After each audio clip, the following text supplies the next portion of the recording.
دا سود دې څه څیزه موږ به څه ته وایو په نوم په خولې وایو داسې څوک یې پیژني نه پیژني سود چې دی دې ته وایي چې د مال په بدله کې ته مال اخلې خو دا مال په بدله کې چې کوم مال ته اخلې یا ورکې په هغې کې زیادت ته راشي هلکه 100 روپۍ ماله قرض راکه 10 ورځې پس به دله زه په دې شرط یې راکه چې شرط پکې په دې شرط یې راکه چې 10 ورځې پس به زه تاله 100 روپۍ درکوم نو ګوره 100 روپۍ هم مال دی او دې خوا هم 100 روپۍ مال دی 100 روپۍ راکه ماله 100 روپۍ به زه درکومه خو په دې شرط چې 10 ورځې پس به ورسره زه 10 روپۍ نورې زیاتې درکوم نو 100 روپۍ هم مال دی دا ستا مالیت دی ته مالک یې د 100 روپو دا دې خوا 100 روپۍ چې د هغه له بیا ورکې دغه مال دی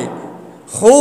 د مال په بدله کې کو یو شانوالی و نو خیر دی 100 په 100 کې وی خیر دی خو شرط دا ولګېدو چې زه به دله 10 ورځې پس بیا ورسره څونه درکوم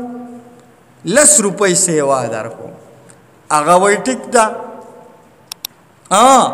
چې کم څیزونه یو شاني وزن یې یو شان دی غنم دی او د غنمو بدله کې دی غنم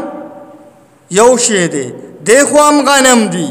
جوار دی دی خو هم جوار دی غنم هم تللی شي دی خو هم غنم تللی شي جوار هم تللی شي دی خو هم جوار تللی شي غنم د غنمو بدله کې اخلي واده غستو پنیټا خو په دې شرط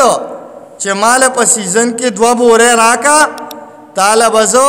بل سیزن کې 3 بورې درکوم په دې شرط نو دا سود شو